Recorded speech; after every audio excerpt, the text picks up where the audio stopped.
At 6:47 a.m. on June 15, 1944, Corporal Vincent Vinnie Moretti crouched behind a makeshift barricade of scrap metal welded to an old wagon frame, watching German MG-42 rounds punch through the stone walls around him like they were made of paper.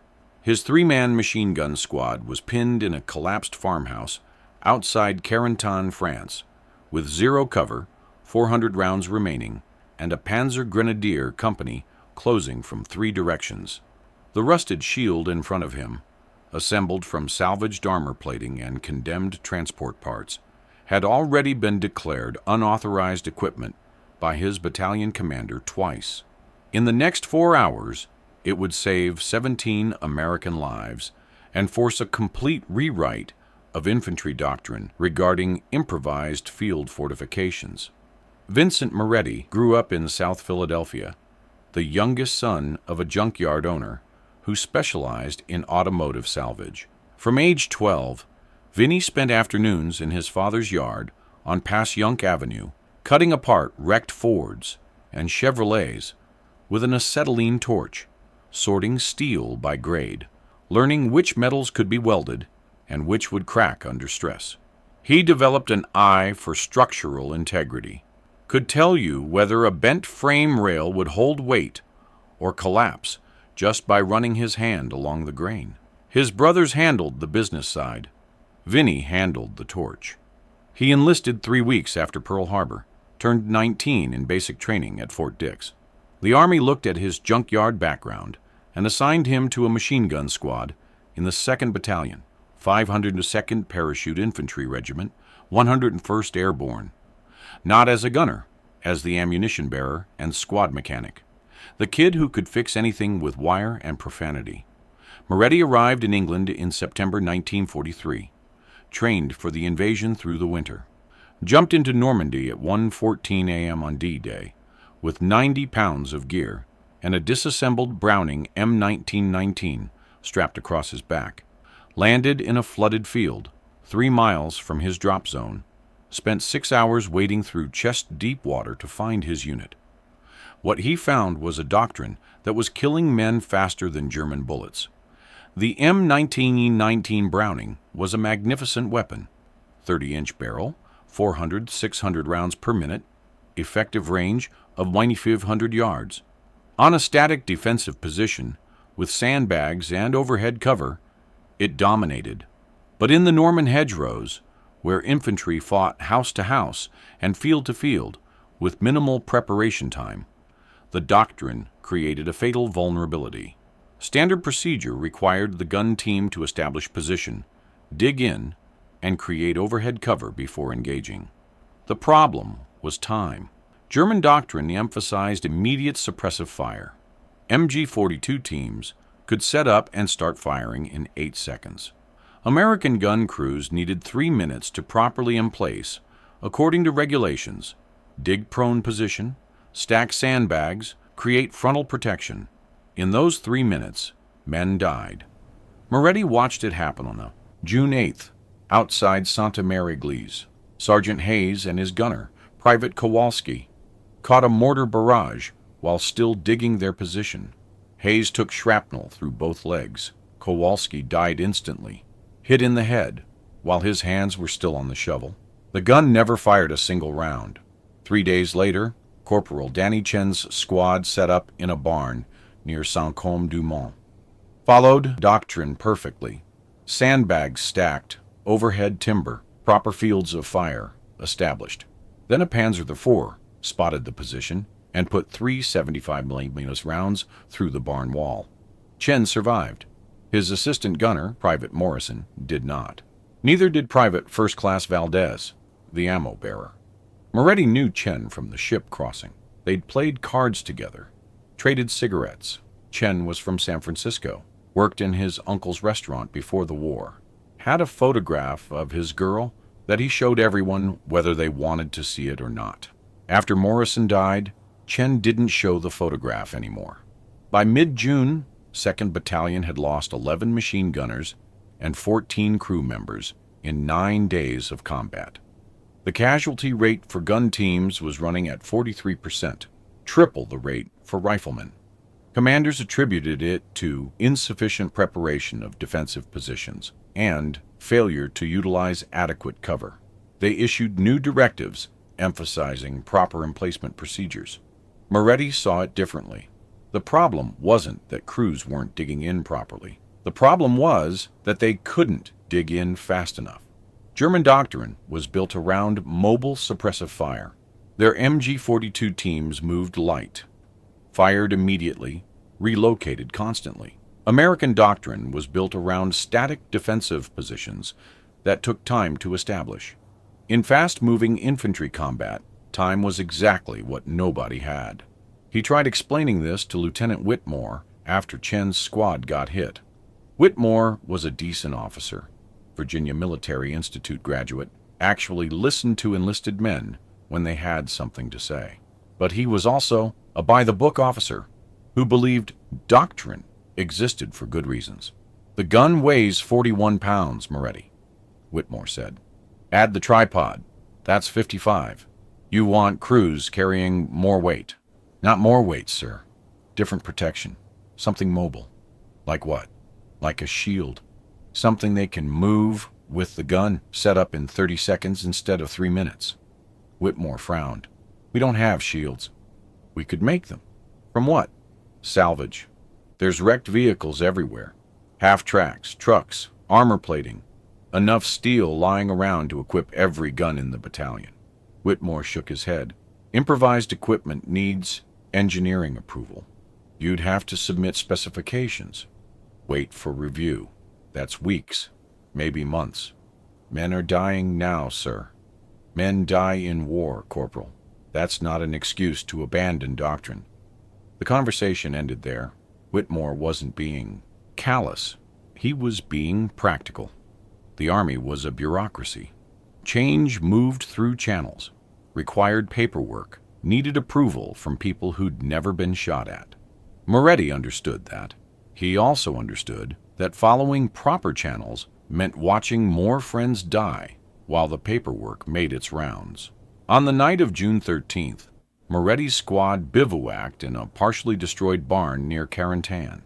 The rest of the company had pushed forward to the next town. Moretti's squad, Gunner Frank Hayes, Assistant Gunner Tommy Baxter, and Moretti himself, stayed behind to provide security for a supply depot. Hayes was the same sergeant whose previous gunner had died 6 days earlier. He'd requested Moretti specifically as his new crew, said he wanted someone who could think, not just follow orders. Hayes was 24, from Pittsburgh, worked as a steel worker before the war. He'd seen Moretti's work, keeping the squad's weapons functional through constant rain and mud. Around 10:30 p.m., Hayes asked the question that changed everything. "Vinnie, you still think we could rig up shields for these guns?"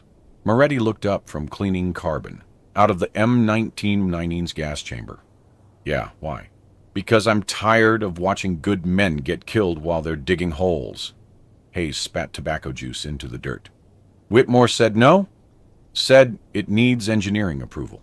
"Fuck engineering approval." Hayes stood, walked to the barn entrance, looked out at the darkness.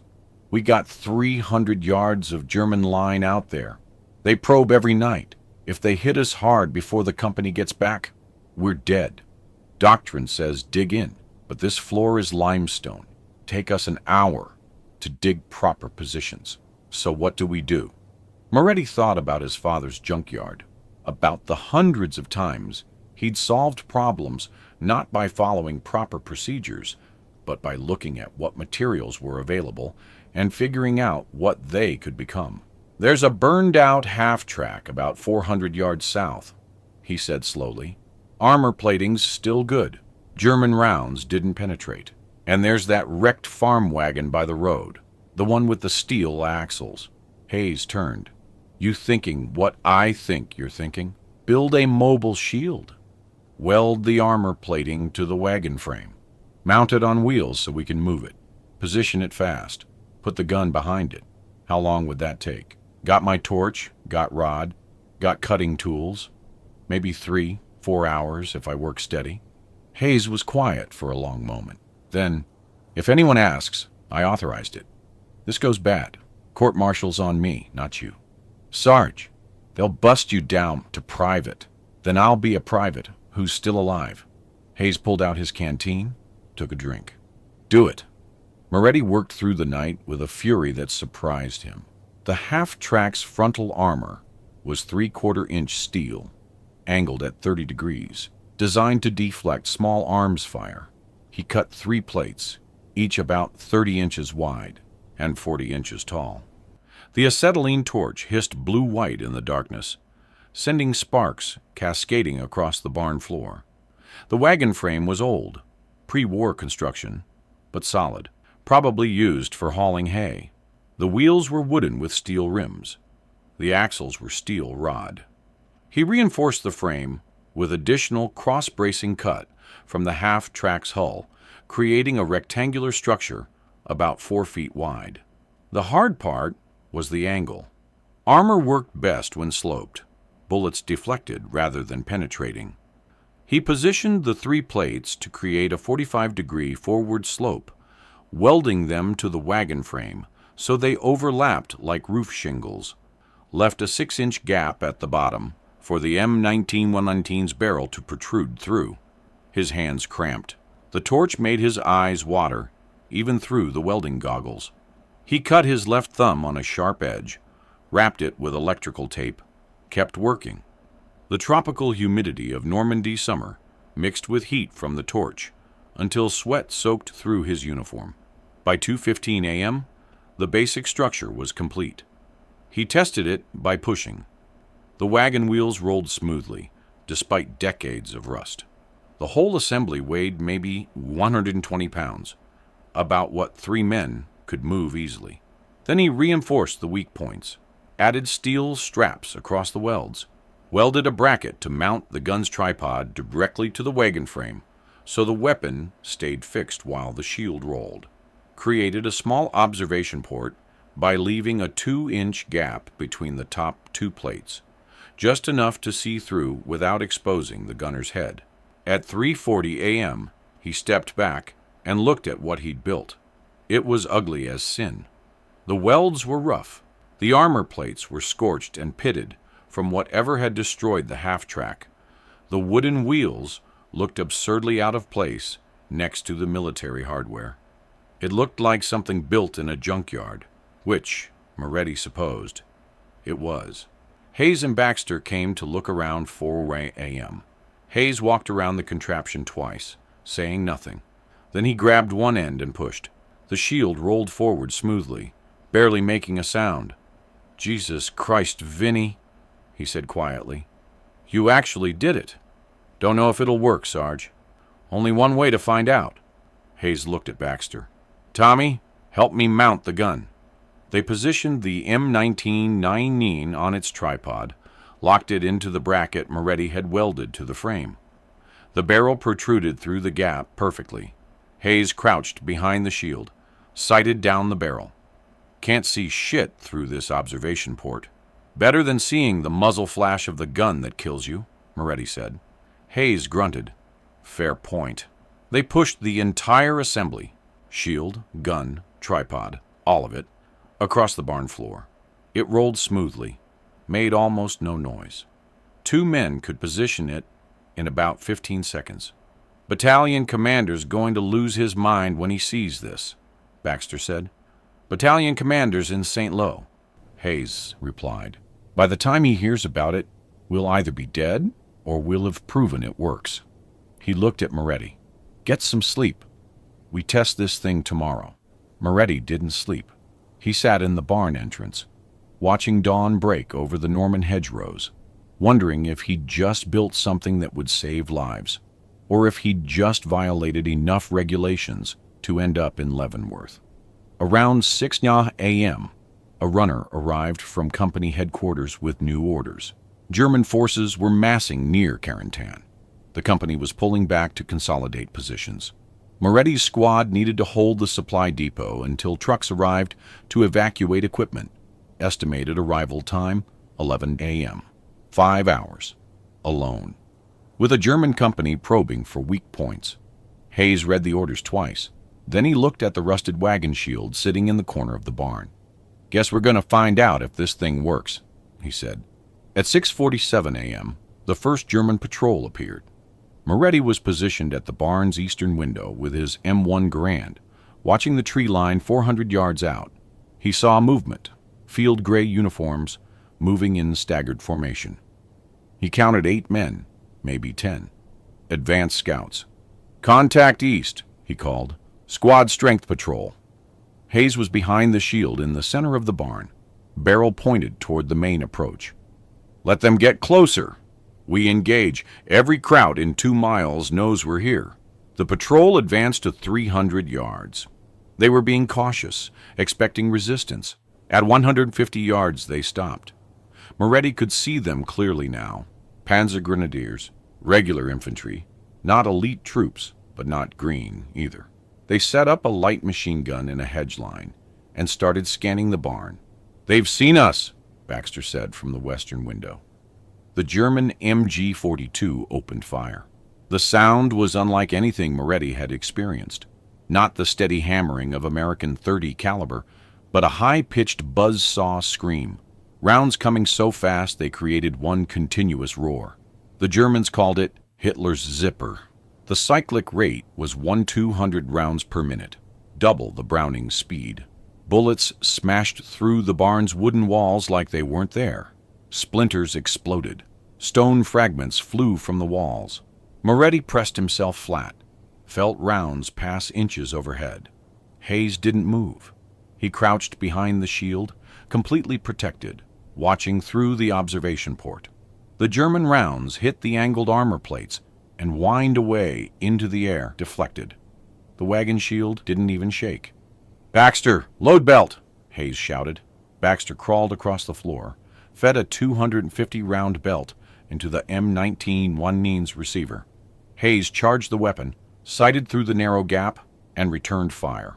The Browning's distinctive rhythm, slower than the MG-42 but heavier, more deliberate, echoed through the barn. Hayes fired in controlled bursts, 5-round sequences, walking his fire across the German position. Tracers arced out, every 5th round burning bright orange. The MG-42 went silent. "Gunner down!" Moretti called. He'd seen the German machine gunner jerk backward, watched the assistant scramble to take over. Hayes kept firing. The patrol scattered, pulling back toward the tree line. 2 men didn't make it, caught in the open by Hayes's sustained fire. They fell and didn't move. The attack lasted 90 seconds. Then silence. Moretti's ears rang. The barn smelled like cordite and hot metal. He looked at Hayes, who was calmly feeding a new belt into the gun. "It works," Hayes said. His voice was completely matter-of-fact, like he'd just tested a new wrench. "Vinnie, it fucking works." But that was just the probe. At 7:15 a.m., the real assault began. This time, the Germans came with 2 full platoons, maybe 60 men, supported by 3 MG-42 teams and a mortar section. Moretti watched them assemble in the tree line, saw an officer organizing the attack with hand signals. "They're going to hit us hard," he said. Hayes nodded. "Baxter, count ammunition. 12 belts, 3,000 rounds. Make every burst count." The mortars opened up first, high explosive rounds dropping from the sky, designed to suppress defenders before the infantry advanced. The first round hit 30 yards short, showered the barn with dirt. The second hit the roof, collapsed part of the hayloft. The third punched through the western wall and exploded inside, the concussion wave slamming Moretti against the stone foundation. Baxter screamed. Moretti couldn't hear his own thoughts over the ringing in his ears. Dust and smoke filled the barn. Then the infantry came. They moved in 2 waves, fire and maneuver, one group shooting while the other advanced. Standard tactics. The MG-42 teams put down suppressive fire, that terrible buzzsaw sound, while riflemen closed the distance. Hayes opened fire at 250 yards. The Browning hammered. Tracers reached out like red fingers, found targets. German soldiers fell. The advance slowed, but didn't stop. They were good troops, disciplined. They kept coming. Second team, east window, somebody shouted. Moretti looked. Another platoon was flanking, trying to hit them from the side. The barn was being attacked from two directions simultaneously. I got east, Moretti yelled. He moved to the window, started firing his Garand. 8 round clips, reload, 8 more rounds. A German soldier appeared 20 yards out. Moretti fired. The man went down, but there were too many. The Germans reached 50 yards, 40. They were going to overrun the position. Hayes traversed the gun left, engaged the flanking force. The shield moved with him. He'd figured out how to shift the entire assembly by pushing with his legs while keeping his hands on the gun. The wagon wheels pivoted smoothly. The surprise was total. The Germans expected the machine gun to be static, fixed in place like every other American defensive position they'd encountered. But the gun moved. It swung to face them while they were still advancing in the open. Hayes caught them in a crossfire. 10 men went down in as many seconds. The attack broke. The Germans pulled back in confusion, leaving casualties scattered across the field. The mortars continued firing, but without infantry support, they were just making noise. At 7:48 a.m., the assault ended. Moretti counted bodies. 17 Germans dead or wounded in the immediate area around the barn. Maybe more further out that he couldn't see. 3 ammunition belts expended. 750 rounds. Hayes climbed out from behind the shield. His face was black with carbon residue. He looked at Moretti and started laughing. Not from joy, but from the sheer absurdity of still being alive. They never saw it coming, he said. They thought we were pinned. Then the gun moved, and they had nowhere to go. Baxter was hurt. Mortar fragment had caught him in the shoulder, but he could still function. They patched him up with a field dressing and waited. The Germans tried twice more before 11 a.m. Both times, the same result. The shield protected the gun crew. The mobility allowed Hayes to engage multiple targets without repositioning the entire emplacement. By the time the supply trucks arrived to evacuate the depot, Hayes had 15 confirmed kills, and the barn looked like it had been hit by an artillery barrage. The shield had 3 new dents where German rounds had impacted. None had penetrated. Captain Warren, the company commander, arrived with the trucks. He walked into the barn, saw the rusted wagon shield, saw the dead Germans in the field, saw Hayes and Moretti covered in carbon and blood and limestone dust. "What in God's name is that?" Warren asked, pointing at the shield. "Improvised field fortifications, sir," Hayes said. Corporal Moretti built it. Warren walked around it slowly. He was a career officer, West Point, by the book. Moretti expected him to start shouting about unauthorized equipment and violations of procedure. Instead, Warren said, "How many belts did you fire?" 9 belts, sir. 2,250 rounds. Casualties? Private Baxter took shrapnel. Corporal Moretti and I are fine. Warren looked at the field again. Looked at the shield. "This thing mobile?" "Yes, sir. 2 men can reposition it in under 30 seconds. And it stopped MG-42 fire? Everything they threw at it, sir. Small arms, machine gun, even took a near miss from a mortar." Warren was quiet for a long moment. Then he turned to Moretti. "Corporal, I want you to build 3 more of these by tomorrow night. Use any materials you need, any men you need. I'll clear it with battalion." "Sir," Lieutenant Whitmore said, "I don't care what Whitmore said. I care that you held this position against 2 full platoons with 3 men and a weapon that weighs 55 pounds. Warren pointed at the shield. "That thing just saved 17 American lives. I'm not going to argue with success." By evening, every squad leader in the company wanted to see the shield. Moretti spent the night explaining the design, sketching modifications, answering technical questions. The men who'd heard about the defense of the supply depot embellished the story. 3 men holding off an entire company, 100 confirmed kills, German tanks retreating in fear. The reality was less dramatic, but more important. The shield worked. It was simple enough for any competent mechanic to build, cheap enough to construct from salvage, and effective enough to fundamentally change how machine gun squads operated in mobile combat.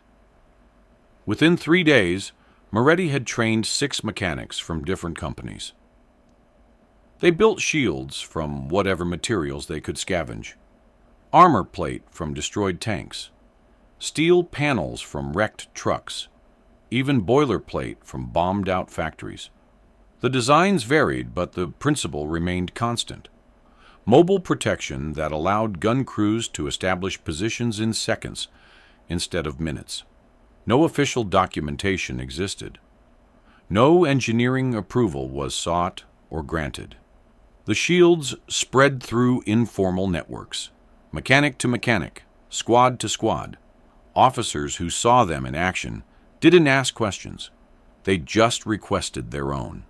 By early July, 23 machine gun squads in the 101st Airborne were using improvised shields. Casualty rates for gun crews dropped from 43% to 19% in 3 weeks. The Germans noticed. Hauptmann Friedrich Weber commanded a Panzer Grenadier company that had fought against American paratroopers since D-Day. He was a veteran of the Eastern Front, knew how to read American tactics. In his experience, American machine gun positions were predictable. They established defensive emplacements with overhead cover and frontal protection, fired from static locations, rarely relocated during combat. But in mid-July, something changed. Weber's company attacked an American position near St. Lo on July 18th. Standard approach: suppress with MG-42 fire, advance under covering fire, overrun the position once the defenders were pinned. It had worked dozens of times before. This time, the American machine gun didn't stay pinned. Weber's troops advanced. The American gun engaged from one position, then suddenly appeared firing from a different angle 30 meters away, then moved again. His men were caught in interlocking fields of fire that shouldn't have been possible from a crew-served weapon. When the attack failed and Weber's troops withdrew, he studied the American position through binoculars. He saw something strange. What looked like a wheeled shield protecting the gun crew. The Americans were moving their entire emplacement like mobile artillery. Weber filed a report with divisional intelligence. Americans employing mobile defensive fortifications. Gun crews no longer static. Recommend tactical adjustment. The report circulated through German command. Similar observations came from other sectors. American machine gun doctrine appeared to have changed fundamentally, but nobody could determine when or how. Examination of captured positions found improvised shields built from salvaged materials, but no 2 designs were identical. There was no standard pattern, no official American technical manual describing the equipment. German tactical officers issued new guidance. American machine gun positions may be mobile. Advance with caution. Do not assume fixed defensive positions. The psychological impact was significant. German infantry, already cautious after months of brutal hedgerow fighting, became even more hesitant when facing American machine guns. The weapons that had once been relatively easy to flank or suppress now moved unpredictably. In August, a 101st Airborne after-action report noted, machine gun crew casualties, June 43%, July 19%, August 11%. The improvement was attributed to enhanced tactical awareness and improved defensive preparation. No mention of improvised shields appeared anywhere in the official documentation. Lieutenant Colonel Marcus Hendricks, Battalion Operations Officer, finally investigated in late August after 3 different company commanders asked permission to continue utilizing field-expedient protective equipment. Hendricks visited a forward position, saw one of Moretti's shields in use, watched a crew reposition during a training exercise. He was pragmatic enough to recognize effectiveness when he saw it.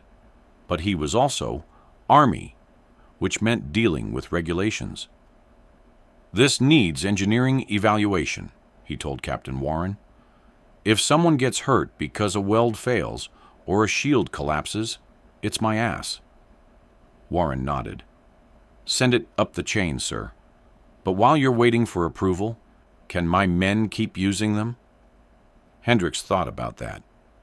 "I never saw them," he finally said. "But if I do see them, I'll have to order them removed until we get official clearance." Warren understood. "I'll make sure you don't see them, sir." In September, a technical evaluation team from Ordnance Command visited Normandy to assess field modifications and improvised equipment. They examined several of Moretti's shields, interviewed gun crews, reviewed casualty statistics. Their report, filed in October 1944, recommended development of standardized mobile protective shields for crew-served weapons. Field expedient designs have demonstrated effectiveness in reducing casualties and improving tactical flexibility. Recommend official program to evaluate materials and design specifications. The recommendations sat on desks in Washington through the winter. Committees discussed it. Engineers debated materials. Procurement officers calculated costs. In February 1945, the Army officially approved development of the Shield Protective Machine Gun M1945. The design was based on Moretti's original concept, mobile armor mounted on wheeled frames. Production began in March. By the time official shields reached combat units in April 1945, the war in Europe had 3 weeks left. Vincent Moretti survived the war. He jumped into Holland during Operation Market Garden, fought through the siege of Bastogne, crossed the Rhine with the 101st Airborne in March 1945. He was wounded twice, shrapnel in Belgium, bullet wound through the left shoulder in Germany. Both times, he was back with his unit within 3 weeks. He was promoted to sergeant in November 1944. Hayes, who'd been promoted to lieutenant, wrote the recommendation personally. Corporal Moretti's innovations in defensive field fortifications have directly contributed to saving dozens of lives. His initiative, technical expertise, and dedication to his fellow soldiers exemplify the highest standards of the American Army. Moretti never received a medal for the shield. No official commendation mentioned his name. The after-action reports that credited improved survival rates to his innovation used phrases like enhanced tactical procedures and field expedient modifications without specifying who developed them. He didn't care. When asked about it years later, he said, "I didn't build that thing for recognition. I built it because Hayes asked me to, and because I was tired of watching friends die while they dug holes." Moretti returned to Philadelphia in October 1945. He went back to work in his father's junkyard, cutting apart surplus military vehicles with the same acetylene torch he'd used in Normandy. He married a girl from the neighborhood, Rose Delmonico, had 3 children, bought a small house on Tasker Street. He rarely talked about the war. When people asked, he said he'd been a mechanic with the 101st, left it at that. The men who'd served with him knew better, but they respected his silence. Every June 15th, Frank Hayes called from Pittsburgh. They'd talk for maybe 10 minutes, about nothing important, about weather and work, and how the Phillies were doing. Neither man mentioned the barn near Carentan, or the rusted wagon shield, or the 17 German soldiers who died trying to overrun a position they thought was defenseless. They didn't need to. Moretti died in 1987, age 64, heart attack while working in the junkyard. The Philadelphia Inquirer obituary was 6 sentences long. 4 sentences covered his family, 2 sentences mentioned his military service. Mr. Moretti served with distinction in the 101st Airborne Division during World War II, participating in operations in Normandy, Holland, and Germany. He was awarded the Purple Heart with oak leaf cluster. No mention of innovation, no mention of shields, no mention of the doctrine that spread through the American Army because a junkyard kid from South Philly couldn't watch any more friends die. In 1994, a military historian named Dr. Patricia Holbrook was researching post-war small unit tactics when she discovered references in German after-action reports to mobile Americans, defensive positions, appearing in July 1944.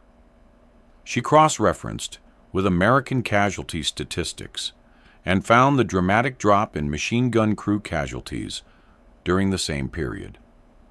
She tracked down veterans, conducted interviews, eventually found Hayes living in a nursing home outside Pittsburgh. Hayes told her about Moretti, about the barn, about the shield built from a burned half-track and a farm wagon. That's how real innovation happens in war, Hayes told her. His voice was weak, but his memory was sharp. Not through committee meetings in Washington, not through engineering studies, through some smart kid with a torch who can't stand watching his friends die and decides to do something about it. Holbrook's research became a chapter in her book, Adaptation Under Fire: American Infantry Innovation in World War II.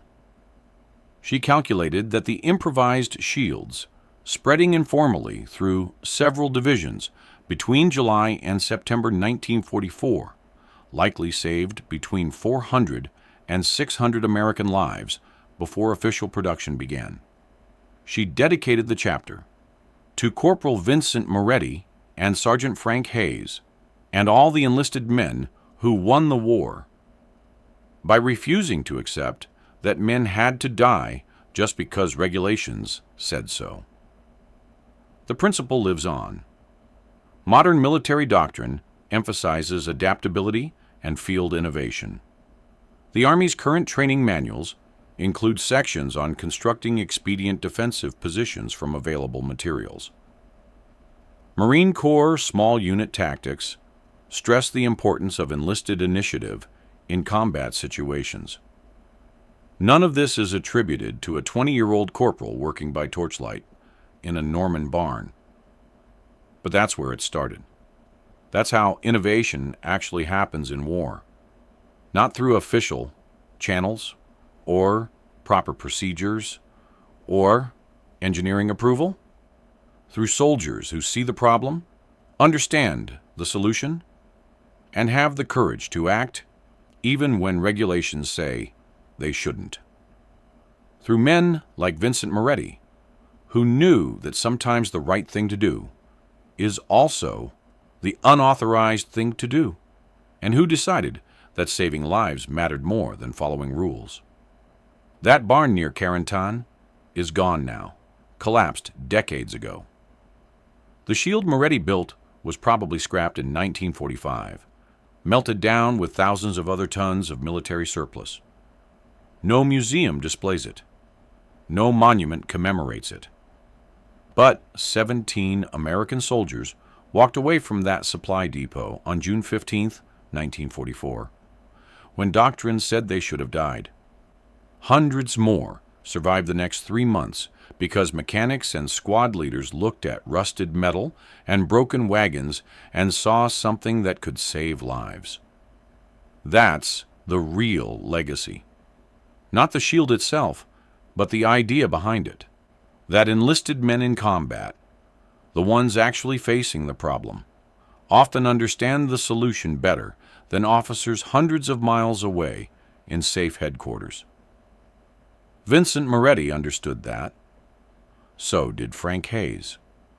So did every mechanic who built their own version of that shield and every officer who looked the other way and let them do it. They didn't change the world. They just saved some lives while the world burned around them. That's enough. If you found this story compelling, please like this video. Subscribe to stay connected with these untold histories. Leave a comment telling us where you're watching from. Thank you for keeping these stories alive.